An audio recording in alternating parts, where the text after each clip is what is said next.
Well, lickety brindle up the middle, butter my bread and call it toast. The day after Rip City for my Portland Trailblazers is soon to be RIP City. Unfortunately, boy, do we have a lot to talk about on the Maui News Sports Report. I'm Rob Colias, he's Jordan Helly, and Jordan, from the ocean to the pool, the diamonds of soft and hard balls, the judo mats to the tennis courts. Is it a busy time as the sand in the hourglass of the 2014-15 prep sports schedule kind of makes its final descent? And Jordan, we have a lot to talk about, but I think we got to start in baseball this week. Yeah, some high drama at Maihara this past weekend. Friday afternoon, 8-inning affair between Maui High and Kinkekalike in the semifinals of the Division I tournament. Riley Waddell, once again, magnificent. Didn't even have his best stuff, but battled Maui High with a single run in the 7th inning to force it to extras.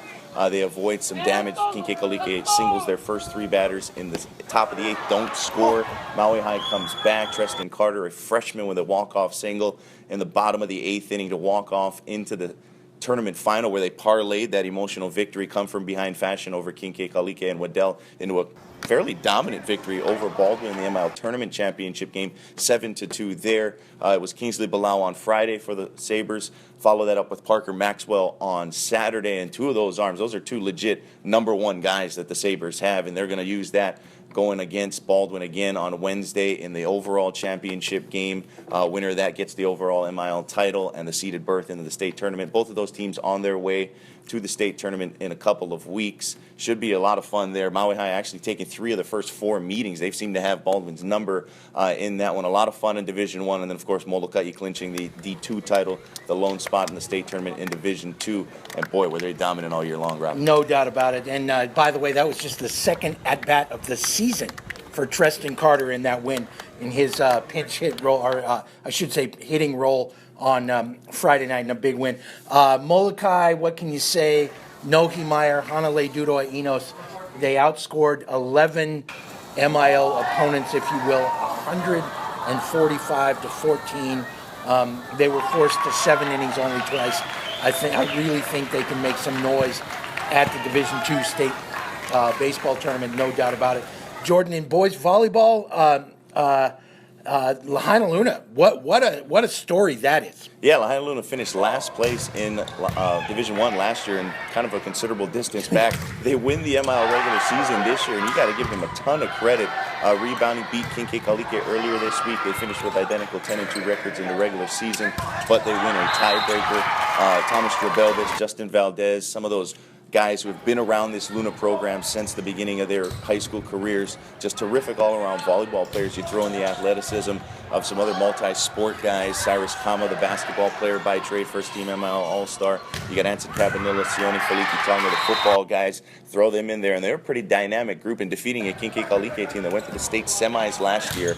Bring a lot back with Colton Collins and some of those other guys. Those two will battle it out in the MIL tournament, perhaps an overall title championship playoff to determine who's going to win the overall MIL title. But Lahaina, what a story there. And Hana, of course, in Division II again. No doubt about it. I think Hana may be the best team in MIL boys volleyball. And we're sending 2 pretty good teams to the state Division I tournament, no question.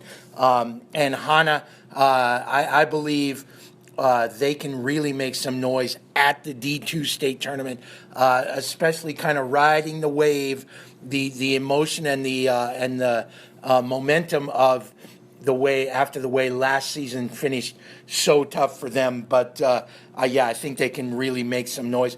Jordan, talk about drama. Girls water polo comes down to the final ticks on the clock in the final match of the season. Yeah, familiar faces again battling it out in the pool. Lahaina Luna and Baldwin. The Lunas needed to win a semifinal against Kamehameha Maui, clinched the state berth, forced an overall playoff with a victory in dominant fashion over Baldwin on Thursday. Follow that up against Baldwin again and win on a full court, basically buzzer beater by Lalile Mata'afa, who's been as dominant in the pool as she was in the mat during the winter season in wrestling, and kind of wowed everybody in Lahaina Luna back atop their customary spot where they have been through the vast majority of girls water polo in the history of the sport here in the MIL. No doubt about it, and you cannot say enough about the athleticism of one Miss Lalile Mata'afa. She is unbelievable. Jordan, switching to softball, another dramatic game that finished with the tying and winning runs in scoring positions at Lahaina Luna's on-campus field on Tuesday night. Yeah, the best on-campus field, the best softball venue, I think, in the country. That beautiful field on lower campus there at Lahaina Luna. Sanai Nakoa for Baldwin, complete game in the circle, also hits a home run. Shades of Baldwin greats in the past, a la Nicole Alkinsell and some of those other names that come to mind. Dominant in the circle, dominant at the plate as well. And she's just in that mold, kind of carrying on that tradition. A game effort as well by Lahaina Luna. Again, these two teams battling it out seemingly every spring, but Baldwin clinching that state spot, that MIL regular season title, coming down to the wire again. And Rob, of course, in Division II girls softball, much like the Farmer boys did on the diamond, the Molokai girls follow suit.